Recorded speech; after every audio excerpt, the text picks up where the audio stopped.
ராதே ராதே ராம் ராம். செவியின் சுவை உணரா வாயுணர்வின் மாக்கள் அவியுமென் வாழுமின் என் அப்படின்கிறார் வள்ளுவர். அதாவது செவிச்சுவைங்கிறதுங்களா, அந்த உணராமல் வாயு சுவையை மட்டுமே உணர்ந்து வாழக்கூடியவர்கள் வாழ்ந்தால் என்ன செத்தால் என்ன அப்படிங்கிறாரு. அவரே கொஞ்சம் சாஃப்டாக செல்வத்துள் செல்வம் செவிச்செல்வம் அச்செல்வம் செல்வத்துள் எல்லாம் தலைங்கிறாரு. பரிமேல் அழகரும் செவிக்கு உணவு இல்லாத போது சிறிது வயிற்றுக்கு ஈயப்படும் அப்படிங்கிறார். பிரகலாதன் ஸ்ரவணம் கீர்த்தனம் விஷ்ணு ஸ்மரணம் சொல்லிட்டு நவபக்தி சாதனங்கள் ஸ்ரவணம் கேட்டல் அப்படிங்கிறது தான் பிரதான நிலத்தில் வைக்கிறார். ஏன் இப்போ படிக்கிறத விட கேட்கறது உயர்ந்தது என்ன? படிக்கிறதுக்கும் நமக்கு புக் வேணும். ரெண்டாவது நம்ம படிக்கக்கூடிய பொருளை புரிந்து கொள்ளக்கூடிய அளவுக்கு நமக்கு ஏற்கனவே அறிவு இருக்கணும். ஆனால் கேட்டல் அப்படிங்கிறது ஒரு உயர்ந்த அதுக்கு தகுதி உள்ளவர்கள்ட்ட தான் நம்ம கேட்கும்போது அந்த கஷ்டங்கள் கூட கிடையாது. நம்ம சும்மா போயிட்டு உட்காந்து காதுகளை கொடுத்தா போதும். ஸோ பகவான் காதுகள் வழியாக தான் நமக்குள்ளரவே போய் இருதயத்தில் உட்காந்துக்கிறான் அப்படின்னு பெரியவங்க சொல்கிறாங்க.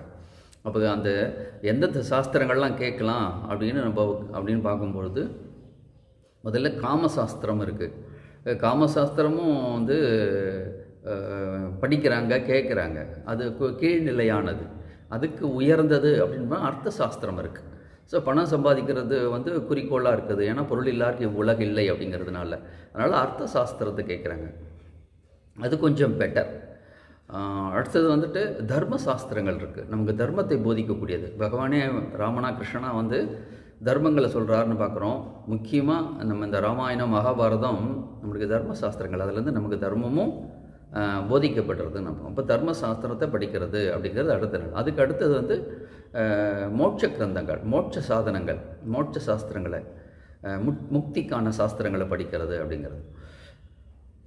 அதை விட உயர்ந்ததுன்னு பார்த்தோம்னா பக்தி சாஸ்திரங்களை படிக்கிறது. ஏன்னா முக்தி சாஸ்திரத்தை கூட ஒரு தேவையோடு எண்ணி தான் பண்ணுறோம். ஆனால் பக்தி சாஸ்திரங்களுக்கு அந்த ஒரு எண்ணம் கூட இல்லாமல் நம்ம பகவான் மேலே பக்தி வரணும். பக்தி அப்படிங்கிறதுனா தாஸ்யம். பகவானுக்கு நான் என்ன பண்ண முடியும், நான் என்ன சேவை பண்ண முடியும், உண்மையான பிரதிபலன் எதிர்பார்க்காமல் கொடுக்கக்கூடிய அன்பு இருக்கு இல்லையா, உயர்ந்த அன்பு. அதுக்கு தான் பக்தி. பகவான் மேலே கொடுக்கக்கூடிய அந்த பிரேமைக்கு தான் பக்தி அப்படிங்கிறது பேர். அப்போ அந்த பக்தி சாஸ்திரங்களில் உயர்ந்ததாக எது சொல்லப்படுதுன்னா ஸ்ரீமத் பாகவதம். அதனால் பாகவதத்தை கேட்குறதுங்கிறது உயர்ந்த ஒரு சாதனம். இந்த சரீரத்தை கொண்டு இந்த மனித பிறவியில் நாம் கடைபிடிக்க வேண்டிய ஒரு உயர்ந்த விஷயம். ராதே ராதே.